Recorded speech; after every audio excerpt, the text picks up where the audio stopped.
গোপনে নিয়মিত দুই তারকার সঙ্গে শারীরিক সম্পর্কে মিলিত হতেন চট্টগ্রাম বন্দরের সাবেক chairman rear admiral Mohammad Sohail, সাবেক সেনা কর্মকর্তা মেজর জেনারেল জিয়াউল আহসান ও সাবেক আইজিপি বেনজির। নৌবাহিনী গাড়িতে আনা নেওয়া করা হতো এসব তারকাদের। শুধু তাই নয়, মনোরঞ্জনের জন্য বড় বড় নেতাদের কাছেও মডেল অভিনেত্রীদের পাঠানো হতো।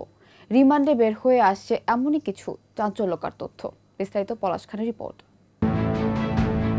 শোবিজের বিতর্কিত দুই নারী সেলিব্রিটিকে নিয়ে রমরমা অবসর কাটাতেন ছাত্র জনতার অভ্যুত্থানে পরাজিত কর্তৃত্ববাদী শেখ হাসিনা সরকারের হাজারো অপকর্মের তিন হোতা, অপসারিত রিয়ার অ্যাডমিরাল সোহাইল এবং সাবেক আইজিপি বেনজির। নিজেরাই কেবল অপকর্মে লিপ্ত ছিলেন না, বরং এই তিনজনের ভোগ বিলাসে নারী সরবরাহ করেও দুই হাতে প্রচুর অর্থ কামিয়েছেন শোবিজের এই দুই নারী তারকা।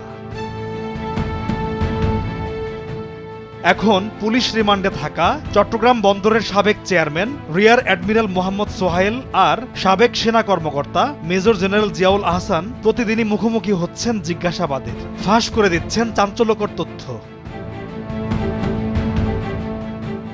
ঘৃণিত এই তিন কালপ্রিটকে নিয়ে বিশেষ সংস্থার তদন্ত প্রতিবেদনের তথ্য আমাদের হাতে এসে পৌঁছেছে। তাতে উঠে এসেছে সোহাইলের নারী লিপ্সার তথ্য, প্রকাশ পেয়েছে তার বিভৎস বিকৃত যৌনতার ঘটনাও, প্রমাণ মিলেছে জিয়াউল আহসান ও পলাতক সাবেক আইজিপি বেনজির আহমেদের জড়িত থাকার বিষয়েও। প্রতিবেদনে বলা হয়েছে, সমকামী সোহাইল তার পিয়ন ও ব্যাটম্যানকে বাসায় রেখে নিয়মিত মেতে উঠতেন বিকৃত যৌনাচারে। শোবিজের অনেক নারীর সঙ্গে গড়ে তোলেন অবৈধ সম্পর্ক। টিভি সিনেমার পরিচিত এক অভিনেত্রী আর বিতর্কিত এক সংবাদ পাঠিকা ছিলেন এই তিন কালপ্রিটের শয্যাসঙ্গী। তারা এক এক সময় এক একজনের বাসনা পূরণের সঙ্গী হতেন, আর তাদের বিকৃত আকাঙ্ক্ষা মেটাতে যোগান দিতেন শোবিজের আরো বিভিন্ন নারী। তাদের একজন, তিনি 4টি সিনেমার নায়িকা, কাজ করেছেন বেশ কিছু টিভি নাটকে, মাঝে মাঝে ছবি আঁকেন, কাক ভালোবাসেন, তিনি বইও লেখেন, চলচ্চিত্র পরিচালক পিতার উত্তরাধিকারের বড়াই করেন চড়া গলায়। অন্যজন মিডিয়ার এক পরিচিত মুখ, দেশের স্বনামধন্য টেলিভিশন চ্যানেলগুলোতে সংবাদ উপস্থাপনার মাধ্যমে পরিচিতি পেয়েছেন তিনি। ক্যারিয়ারে উপরে উঠতে হাসিনা সরকারের তাবেদারি করা এক জ্যেষ্ঠ সাংবাদিকের সঙ্গেও তার ছিল অবাধ মেলামেশা।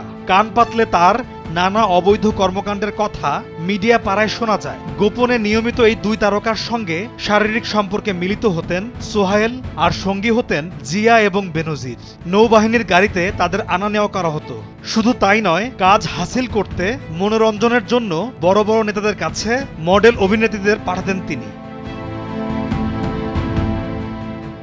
সব সময় মিডিয়ার লোকদের সঙ্গে আড্ডা দিতেন সোহাইল। তাদের কাছে তিনি সোহেল ভাই হিসেবেই পরিচিত ছিলেন। তার অবৈধ কর্মকাণ্ড সম্পর্কে জানার পরও তারা সেগুলো প্রকাশ করতেন না, কারণ তারা মুখ বন্ধ রাখতে নিয়মিত উৎকোচ পেতেন।